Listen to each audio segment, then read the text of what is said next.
All right, so today we begin work on the 1987 Jeep Grand Wagoneer. Was able to diagnose some basic problems, or rather figure out what is indeed working. The starter's working, the starter solenoid works. Unfortunately, whenever I put the key into the ignition and turn the ignition, nothing happens. That makes me believe that the issue is somewhere between the ignition cylinder and the actual solenoid. Whether it's a bad connection or a bad wire, I don't know.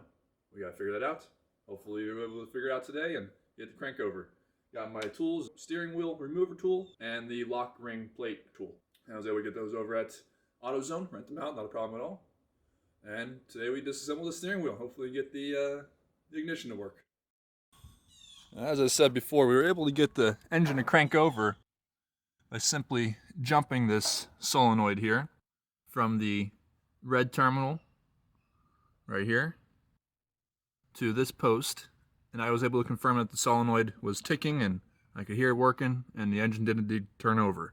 Whenever I jumped just from the negative to the, or positive to the negative, it also bypassing the solenoid, it also worked and turned over. So this is working, the starter's working.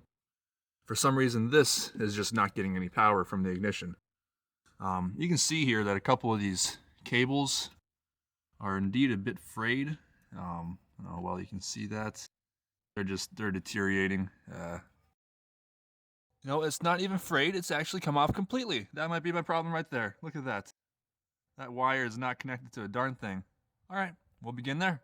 Run into our first little hiccup here just from lack of experience. You can see here that this cable is sticking out. That wire there is just not attached to anything. So I need to splice this wire here. And we have these two little rubber, I'm not exactly sure what they are. These things. I don't see them on any of the images that I found of the solenoid cabling. I don't know if that's simply where the wire is spliced and they put this little rubber cap on there to help protect it. Gotta figure out how to remove this and properly replace it once we have removed it and repaired the wire. And you can see down here that this is also a bit frayed. So we're going to be replacing this whole thing with some more new insulated wire. That seems to be about the only one that's really that bad. Yeah, we'll go ahead and replace this and move forward from there. Alright, we are back here at the starter solenoid. This wire is still completely torn off there. Again, I don't know how well you're able to see this. There just seem to be some kind of insulator. I mean, this one's connecting two wires to the one. I'm not going to mess with this one, but this one is just one wire in, one wire out. I'm thinking it's just a butt connector or something, old style insulated one. Who knows? But we're going to replace it.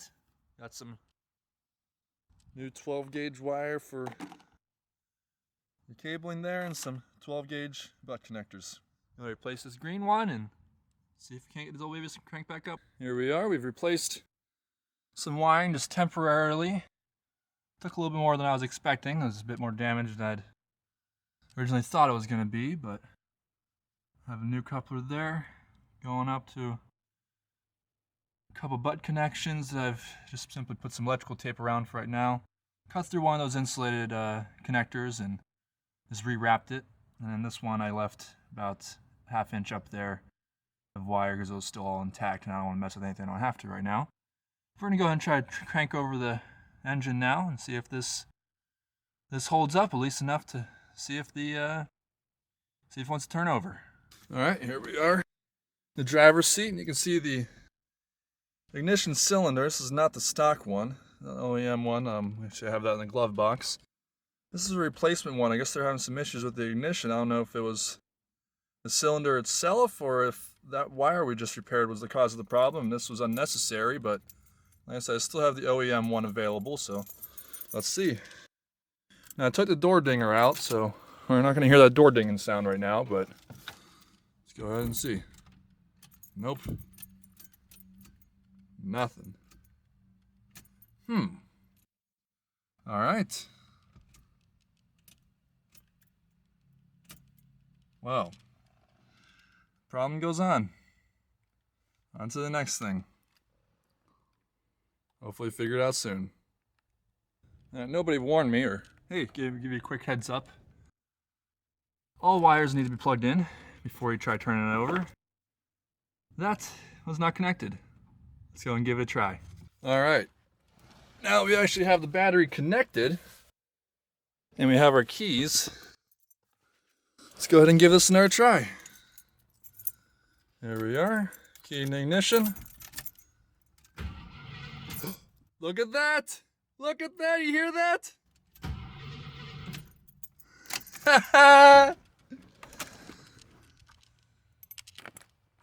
So it's not the ignition cylinder. No reason to take the steering wheel off. Return some of the tools we got and move forward from there.